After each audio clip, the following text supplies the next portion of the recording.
Welcome to the Fuck It podcast, where fuck it means setting the fears aside and having the courage to embrace who we truly are. On this podcast, we're going to dive deep with you into the juiciest and most transformative aspects of life, and hope they will offer valuable insights and practical tools to support your well-being and growth.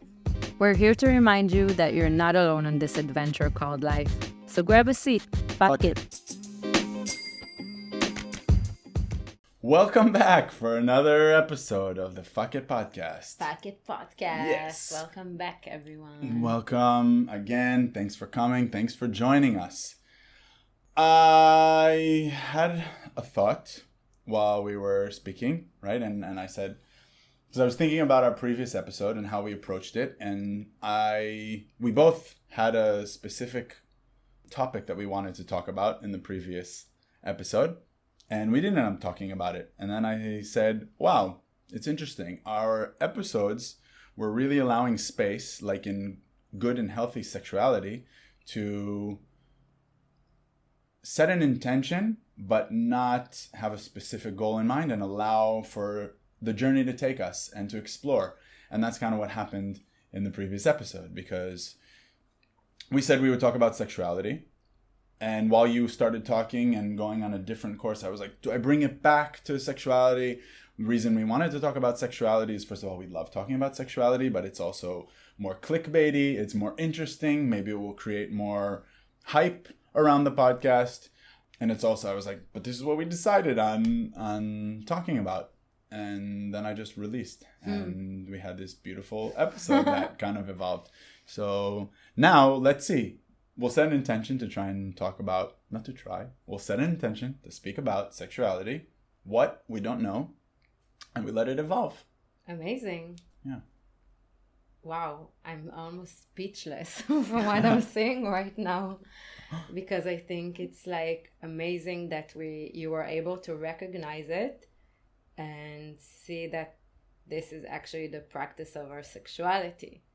I think it's our biggest practice so far from everything we learned and unlearned is around intention and flow and no goal, but creating in the moment what we want. And when it comes to sexuality, I must admit that despite my desire to be very flowy and no agenda, I still find myself many times coming into intimacy with this expectation and desire to get a specific feeling, sensation, and then it creates kind of a frustration in me many times in the past. Oh, yeah. Yep.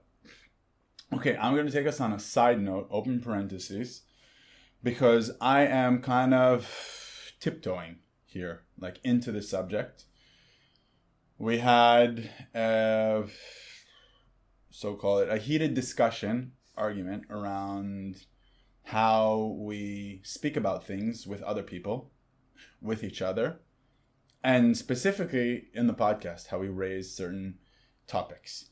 And going from a point in my life that I remember where I silenced myself most of my life around topics like sexuality, around things that I was afraid to say. I silenced my inner child and felt embarrassed and felt shame and guilt and wronged by speaking about certain topics and enjoying certain things and being curious about certain things.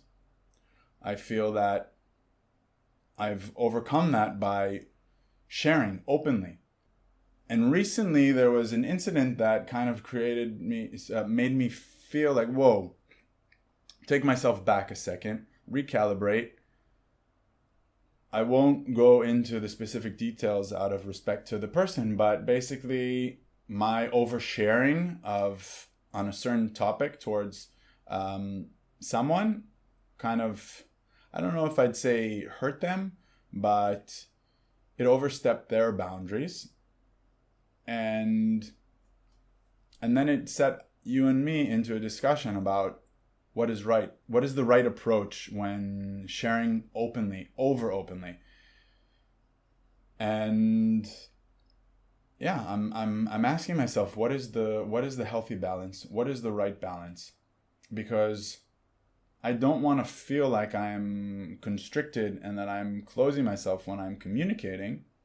But at the same time, if I want something to come across and I want to create, like, where am I acting from? Yes, I want to create connection. I want to create a flow. I want communication. I want love to flow in between people that I'm communicating with. I want people on the podcast to learn from the things that we are saying and be open to them.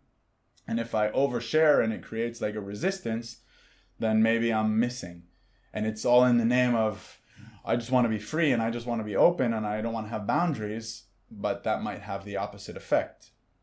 Yes. And another small example is like when I started sharing super openly about my sexual trauma, then I would bring it into conversations so openly because I was like, hey, I'm finally not afraid about this, but I would see how people would cringe and they weren't ready. And there's something that we learned in therapy that we studied. It's called carpeting, and it's about like taking out the red carpet in front of someone and checking in with them. Are you ready? Are you open? What headspace are you in? It's just like if I come to someone in the street and I'm like, hey, how you doing?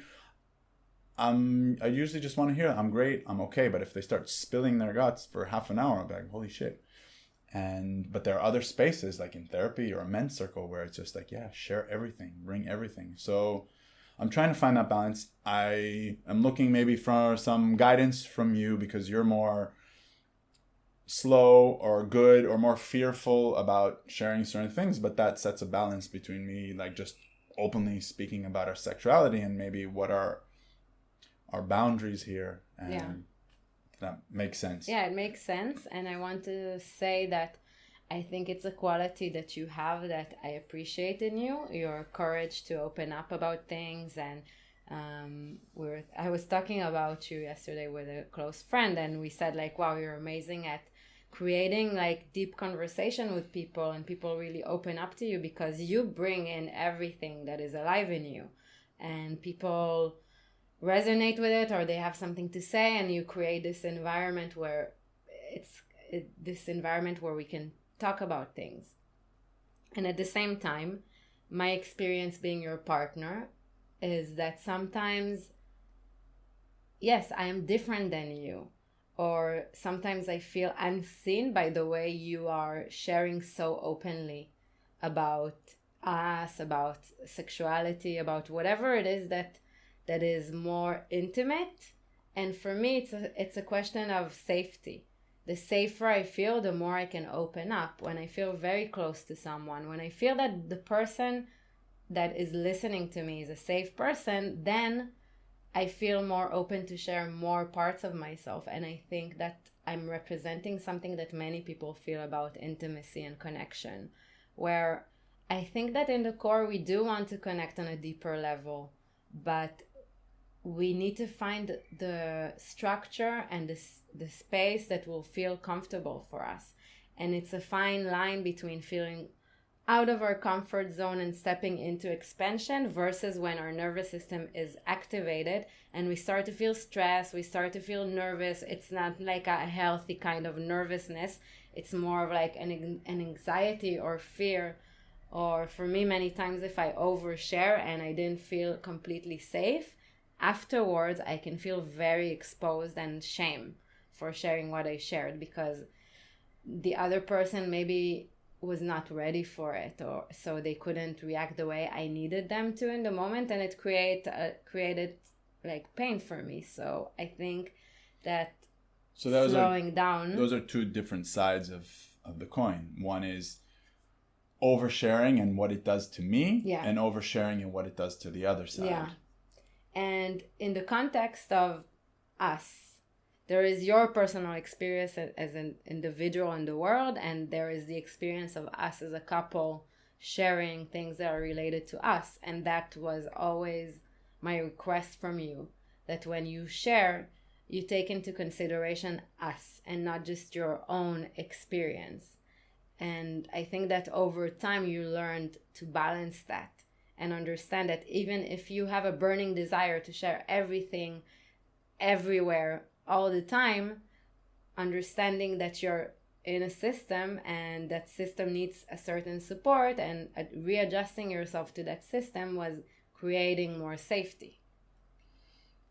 And maybe this journey that I've been on brought us to the space where we are able to reignite the podcast and speak about these topics, because maybe we mentioned it shortly, but basically we had the podcast a few years ago, and the last episode, 2 episodes, were about our sexuality, and we had to stop it because you were not ready to speak about the open relationship yet, and I was ready to like just spill the beans and everything. But maybe it wasn't just that you weren't ready. Now I'm understanding. Like, I think for a long time I held this grudge against you. It's like, oh, the podcast could have been famous by now if we would have just been consistent with it. Okay, so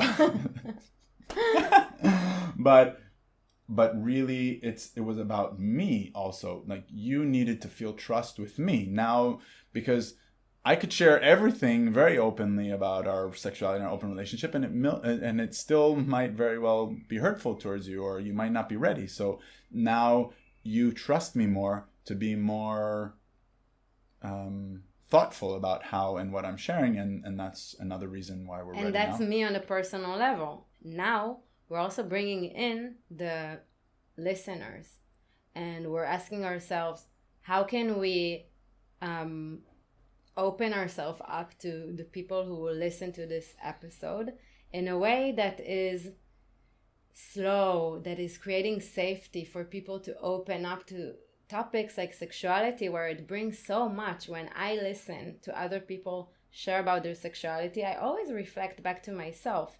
So this is the element that you mentioned at the beginning of, where is my sharing coming from, and what does it mean? Am I really seeing who is on the other side listening to me? And of course, we don't really know who's listening to us. We have an idea, but we take it into consideration. So even if I want to express myself in a specific way, one approach would be like, fuck it, I'm going to say what I want, how I want. And that would be the learning for people to observe it and witness that. And the other is like, wait, maybe I'm bringing in a topic that needs more softness, more slowness.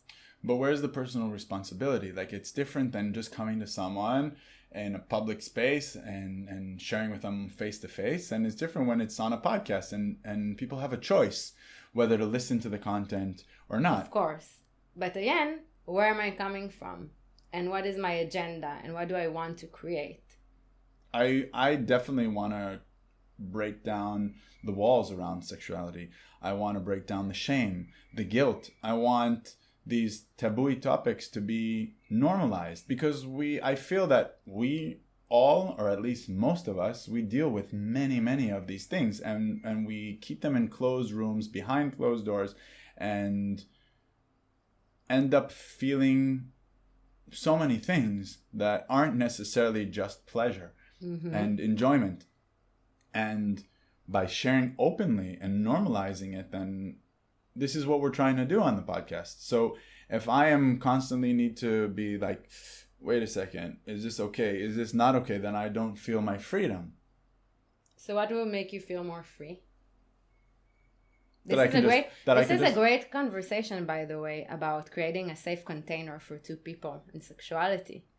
It's like, you have a desire to be more free, and I have a desire to feel more safe. So how can we meet each other? So now I'm asking you, what would help you feel more free?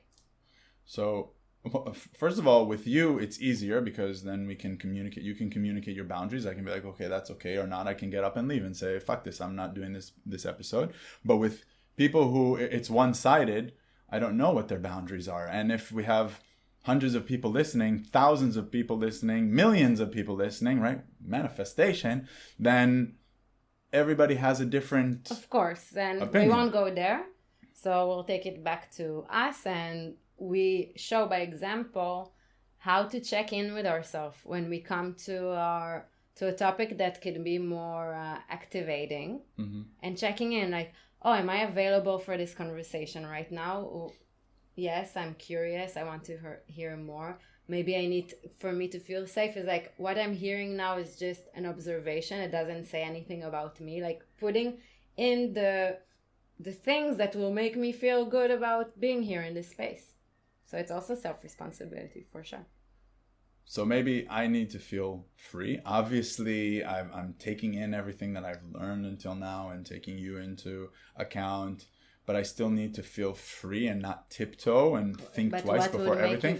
That you will be able to express your boundaries live. Great. Like if you feel that I am overstepping, then just say, hey, whoa, this is a bit too much for me right now. So your request is for me to be free. I request that you will express your boundary if I'm being too much. Yes. Trust your boundary.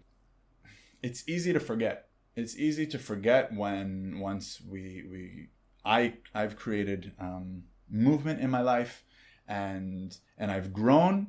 It's hard for me to remember how I used to be and how frightening it might be to talk about these topics. And I just feel like I want to believe that everyone is like me and everyone is so open, but they aren't necessarily, and it takes time and patience. Yeah, and I'm impatient sometimes. I think that is the art of like the sexuality also sometimes.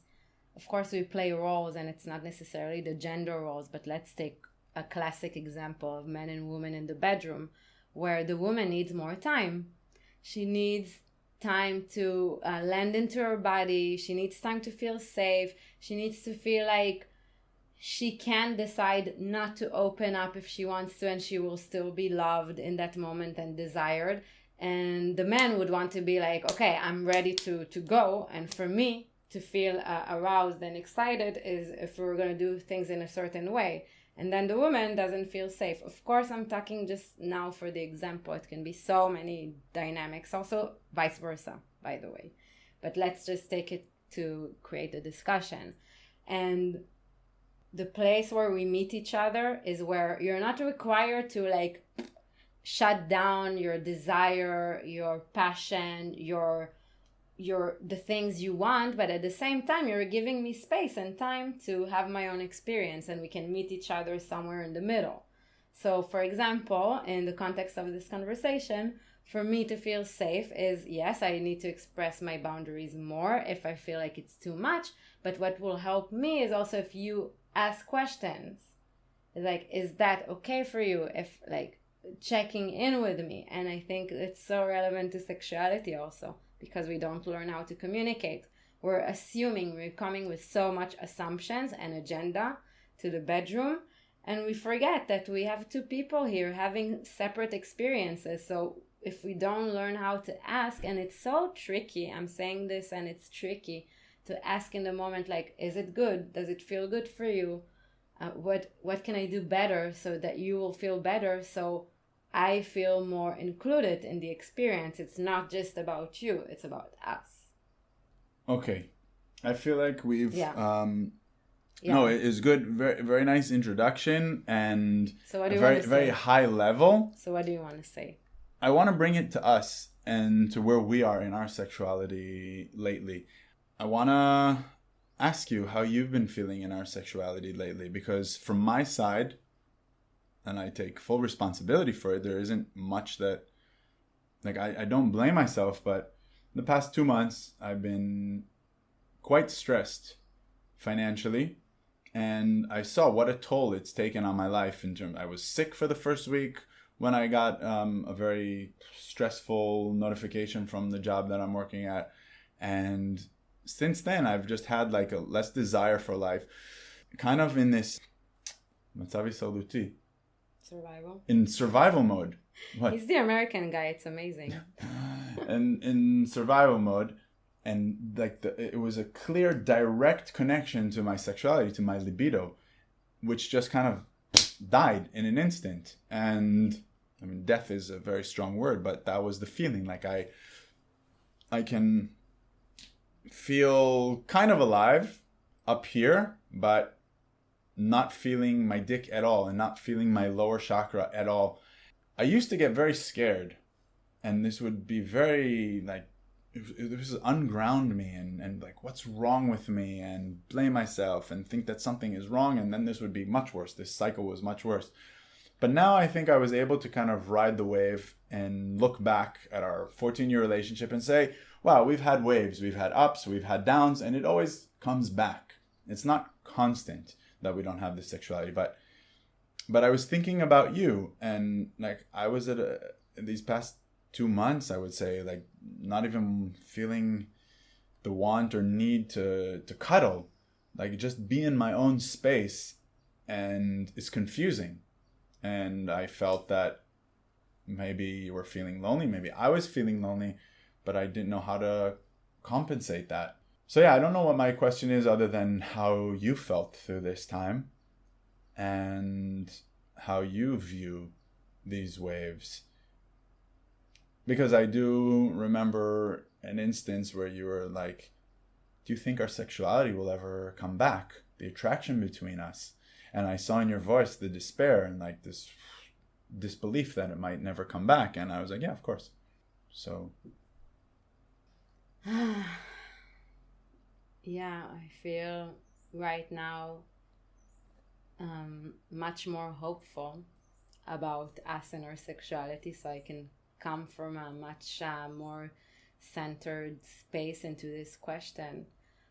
But if I go back to how I felt like a month ago and there was absolutely zero sexuality between us, it felt scary, because even though we've been through waves, and even though I've been through my own waves of having zero libido, and I know exactly what was you were going through, and I could totally relate to it. In the moment, it feels like it's never gonna end, and it feels, like you said, precisely, very lonely. I felt a lot of loneliness, and I felt fear. Do I bring this up? Do I just let it be? Confusion of what to do in the situation, if what to do is just not do anything and let it be. And it's scary because you let it go and you're like, what if it never comes back? What if it's just not gonna happen and we're drifting apart? And a desire to maintain a sexual connection between us. And now that we've been through the wave and we're getting better, I can say, yeah, it's a wave and there's ups and downs. But in the moment, it felt so painful, and it felt like, what if it doesn't? It was very scary. So I don't know if it answers your question, but I think that in a long-term relationship, but also now thinking about it, I remember at the time when we were talking about it, I had friends messaging me saying that it's not only in long-term relationships, but in general in sexuality with someone, that it's more than once. Yes, these waves are happening. We're not all the time feeling high energy, feeling like passion, desire, libido, especially when there's situation around us that is affecting our libido, like financial stress, war, whatnot. So how do we approach ourselves in this moment, I think, is the thing that will affect the entire experience. In those moments, it's a question of how can we still feel close even if we don't have sexuality.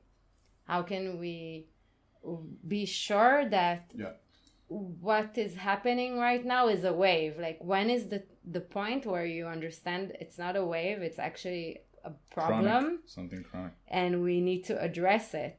We either need to work on our sexuality if that's what we desire, or we really need to look in and understand what's really going on in the relationship. And I think that it's scary to go there, so there might be an element of avoidance in that process. Or like, oh, do I want to bring this up? I don't, like, there's so much going on, so to talk about sexuality when so many things are happening, it feels irrelevant, but at the same time it's so relevant. So I want to jump in, and a thought that came to my mind, first a question was, did you have sexual desire during this time?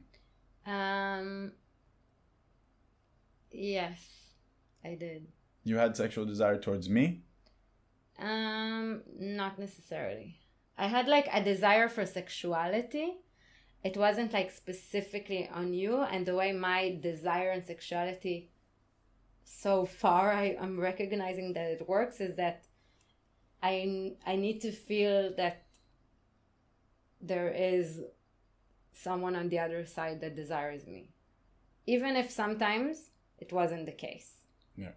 The reason I'm asking is because I think throughout our history, we've had moments where I had a lot more sexual desire and you didn't. Yeah. There are moments where you had more sexual desire and I didn't. Yeah. And there are moments we both had and there are moments we both didn't. Mm-hmm. Now, the moments where we both had, great. The moments where we both don't have, when the stress comes up and the questions comes up, that's the time to like ride the wave. I feel like just normalize it. It's okay. And this goes out to everyone who might be feeling this, that it is normal. It is okay. I don't know the statistics. I'm not a professional in this, but I have a feeling, my gut feeling tells me that it's normal and we're not constant as human beings. Now, when it does become something that maybe to work on is when one side desires and the other side is not desiring. And then is there something that we can do? We've gone to therapy, sexual therapy in the past. We did exercises. Did it work necessarily? I'm not so sure, because when I'm not feeling sexual desire, I don't necessarily want to go and start touching and breathing together and eye gazing. It's like, ugh. But just talking about it, airing it out, and speaking about it openly, that kind of maybe shortens the wave and allows space for the fact that I don't have sexual desire. Because me as a man, I've felt most of my life that I have sexual desire and I need to continue having sexual desire. And if I don't, something is wrong. If I'm not getting an erection, something is wrong. Yeah. But same. Yeah. And so, but I think as men, there's even more pressure on us, I feel, especially as, I don't know, I'm learning. I also had pressure on myself. I felt horrible pressure on myself when I didn't have sexual desire. But you felt horrible pressure on yourself not having sexual desire because it was leaving me like unfulfilled. No, also me. Okay. Like I felt like, oh my God, I lost my sexuality. It was so scary and sad. Okay, so maybe I'm wrong. Maybe it's just a belief that I have that Yeah. on men, and there's more pressure to feel this. But I lost my train of thought. You know what I think is I want to say problem, but it's not. It's something we need to just look at, that we have as a pattern as a couple. Is that many times we think that the solution to our sexuality is to talk about it. And actually sexuality is about like an experience, like a somatic experience in the body. And because we both are, one of our connection points is the way we communicate with each other. We spend so much time talking, analyzing, like this is what we do most of the time, that I think in these moments we forget that the bodies need a connection, and it's not about eye gazing and hard exercises, but what if we would tap into, like, instead of talking about what's not working, what if we put the words aside and just see what our body feels? Can we touch each other? Can we explore a dance together? And by the way, we love dancing. And it's something we discovered in the past few years. And I think that was the thing that was satisfying me and my sexual connection with you. Because on the dance floor, it was like you were a different person. On the dance floor, there's no mind. We can't talk. And suddenly our bodies can connect. And in that moment, I feel very connected to you sexually. And I can feel my sexual desire coming up. Even if I don't necessarily want to go and have sex. I feel my eros, I feel my sexual energy with you. And that was giving me comfort, because on the dance floor, every time we danced, it was like, okay, we have this, we still have this. And you know why that is? Because sexuality for me as a man is connected to a few things, and it's connected to my doing, my creativity. So if now I feel like I'm losing my job and I don't know what I'm going to do, and I'm lost in the financial world, in the professional world, then that takes a direct toll on my feeling of a man. Yeah. and my sexual desire. But another place where I feel very sexual with generally has nothing to do with the outside world is dancing. This is something that I've learned in ecstatic dance. I can just free my mind and really be in my body and move my body in a sexual way, whether it's sexual movements or not. I just feel in this like That's the differentiating between sexual as like moving from the dick or from the hips, or just being in my presence, in my strength, my energy. And this is sexual energy, and it doesn't have to be that we're making out on the dance floor or that we're dry humping or grinding. It just, so in the space of dancing, I was able to free myself. And you're right, that was one of the only places that I felt that. Maybe also drumming, like playing some music, is something that frees that. I think that dancing in a sensual way and feeling comfortable doing that was, I started to tap into my sexual energy within myself.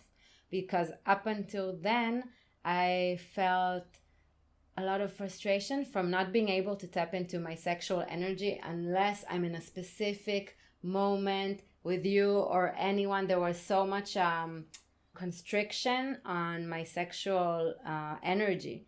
So it felt like a lot of pressure. And like you said, yes, it's also a killer for me when I need to go into sexuality with you. And I think that is something that last year we talked a lot about, when we were the opposite, when you wanted more. And I just felt like it's an obligation and it's not a desire. And it felt like a lot of pressure on me to be in that space.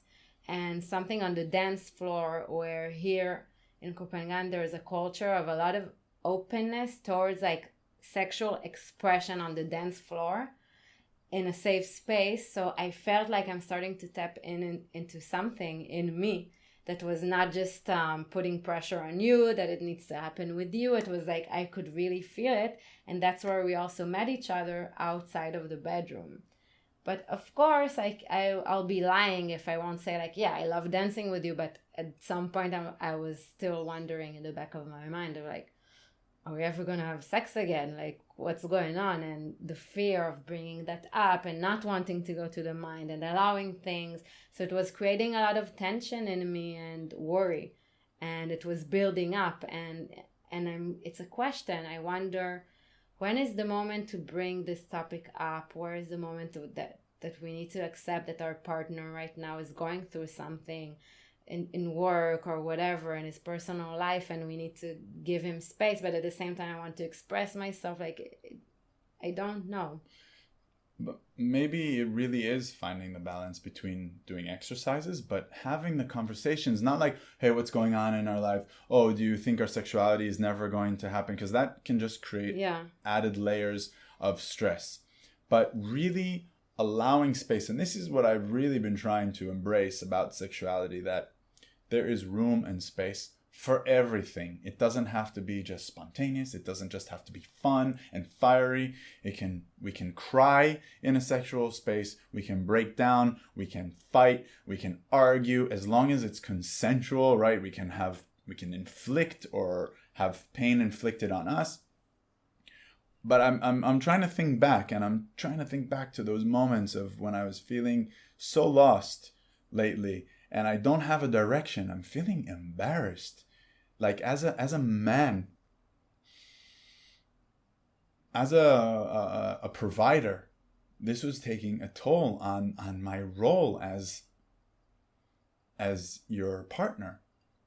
You know, if I can't bring money home to the table so that we can have a home, so that we can have food, what is my worth? What is my worth as a man? What is my worth as your boyfriend, your husband? And then why is there even room for sexuality?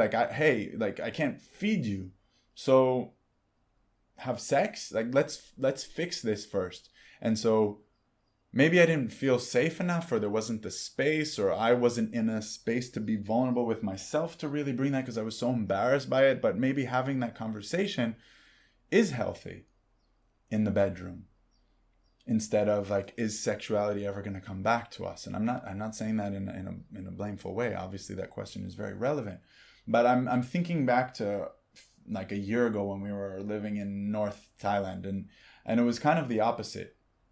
And I'm tiptoeing here, okay, but you were in a relationship with someone, and I was feeling a lot of rejection from you, and I was feeling you don't want any sexuality with me. The sexuality with him was amazing. I was feeling that you're not attracted to me, and even you don't want to speak with me. You don't want to be around me for some time.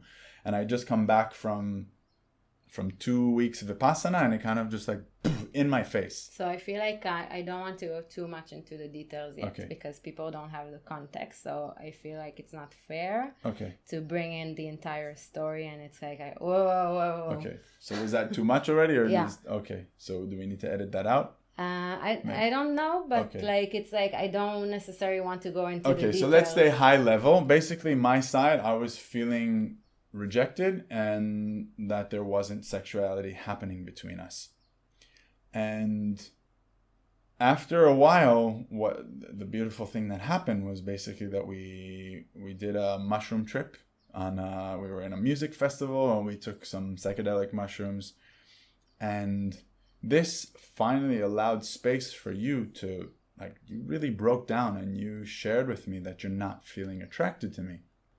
It was the first time you verbalized it. Like I felt it, but until you didn't say it, it wasn't like, it was the elephant in the room, but it wasn't being fully pointed at. And obviously it was very hurtful to hear it, but at the same time it's like, finally she's opening up, sharing her truth, being fully vulnerable. And it was scary in the moment. But what you shared was that, wow, it felt like such a huge release because you were feeling so much guilt around not being attracted. And we've both have moments, and I've definitely had moments where I didn't feel attraction towards you throughout the relationship. And it's normal. It happens. It's hard to talk about it. It creates distance. But the interesting thing that happened was that right afterwards you kind of jumped on me and you were like, wow, I feel attracted to you again, because you were able, and you really cried, and you were able to release this was what was sitting on you. So there are so many layers in our sexuality, so talking about things on a surface level might not be helpful, but sometimes, yes, we need to get to the root of it, and that is being super vulnerable, really tapping into what is stopping me, what is blocking me. We don't necessarily know, but I want to invite space for all of these things, and for it to be okay. It's natural that you don't feel attraction. You shouldn't feel guilt about it. Of course, but I want to say that in the moment that I shared it, it's also our capacity to hold that truth, because I remember in the past when you were sharing, coming to me saying like, look, I don't feel attracted to you, and it's so painful to hear it as a man, as a woman. It's not easy to hold it, and it can create like a ripple effect of like, now I'm like, I remember when you told me that once, afterwards, every time I was next to you, I felt so self-conscious, I felt fat, I felt not good enough, and it can also be risky. So the reason why I didn't share it because I didn't want to create this tension between us, and it was like, it's okay, I don't feel attracted right now, and it will pass. But then bringing that in, you can walk around like, she's not attracted to me, and it creates more pressure. And I think that what was helpful in the moment, as I remember it so clearly, when you asked me like, so what do you want? You want me to give up on you? To give up on our sexuality? You don't want me to try anymore? And I told you no. I didn't say like, okay, yes, I want us to stop our sexuality. But I think the fact that you didn't freak out in the moment, and you were just giving me permission to feel it, was the reason why things started to shift. Because in that moment you could have also said like, I feel so bad, I feel so rejected right now, I feel like I need space from you, I feel so hurt. And there was some kind of like presence in you, and kind of just allowing it to happen in a way that was just giving me permission to feel what I feel without taking it to you. And it's not easy to do. I remember myself not doing the same, and taking myself to a story of not being good enough. I think I allowed myself to do it. Also, somehow it caught me in my center, but maybe because I was able to admit towards myself that it's natural, because I felt it on myself, and then it came back. I was able to see the waves that I was unattracted for at times, and then I felt super attracted towards you.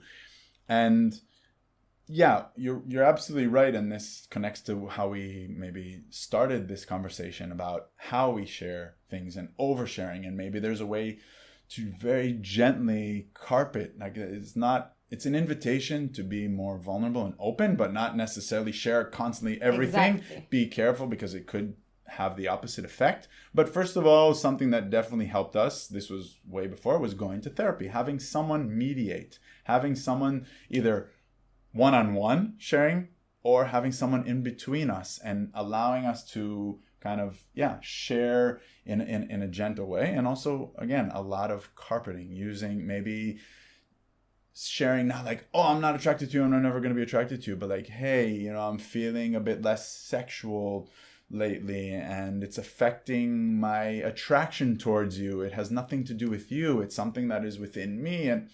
And you know what, looking back, and that's the thing, where can we hold each other in this moment of, I recognize that my partner is feeling something, and it's such a dilemma if now I want to go into it and like confront you kind of on it, or can I have compassion and be like, okay, actually it needs space right now.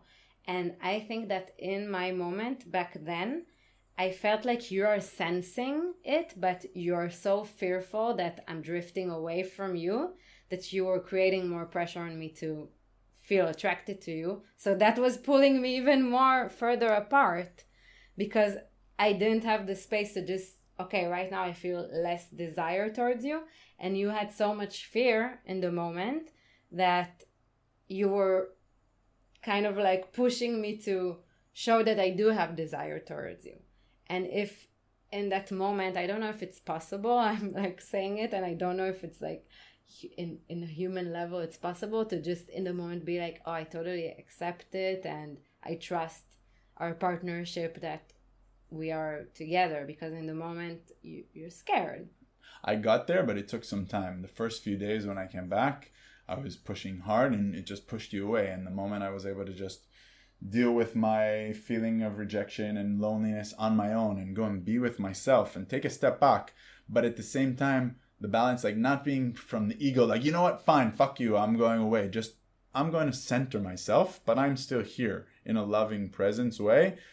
Then you quite quickly came back. Maybe our sexuality didn't erupt, but there was closeness and you were able to see me. So that's again, because I was able to tap into remembering that this is a wave and this too shall pass, and trusting our love, and even higher than that, that even if it ends up disintegrating, that we will be okay. Yeah. So yeah, if you have any last quick thing, or we share I want to say something about it, because to sum it up, that it was like a high level conversation. We didn't go into the details of what happened, but there is so much we can learn from what we shared about dynamics in sexuality, about communication around difficulties and challenges in sexuality. And maybe in a different episode we'll go into the details. Yeah, it's a full episode. Yeah, because it's like it's a whole subject, and that's the reason why I didn't bring it up now, because it's very, very deep what happened there. And thank you for, you put a boundary for me. Because it's like not fair to just give your little perspective on it, for me. But at the same time is we want to share our experiences and what we're learning from long-term relationship, from opening our relationship and what it's doing to our sexuality and our sexual connection. But if I take it down to what anyone can take from this, whether you're in an open, monogamous, it doesn't matter, is the balance between pushing further and trusting and letting go. And I think that for us a turning point was when we were able to accept our current wave, let it be, but with full acceptance and like permission to express how we really feel about the situation. And from there, I feel like our sexuality started to shift again. Was it clear? I'm again at the place Okay, where okay. yeah, but I think it's clear for Okay, them. and you? I just want to bring the reminder of when sharing vulnerable things, I'm highly promoting it, but going slow, and I am learning checking in.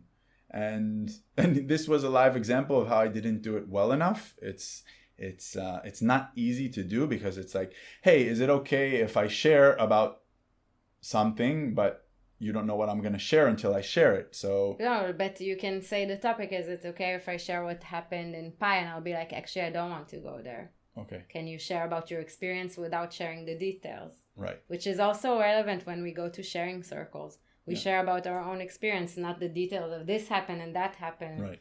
So I felt like I was sharing my experience through facts, but yeah, I was your sharing more fact of your side. Is your facts. Yeah, I had could my have, facts. yeah, I could have shared less. So I apologize for that. But it's a great example of how you crossed my boundary and I You communicated it. Yeah, it was beautiful, and yeah, I want to get better at that.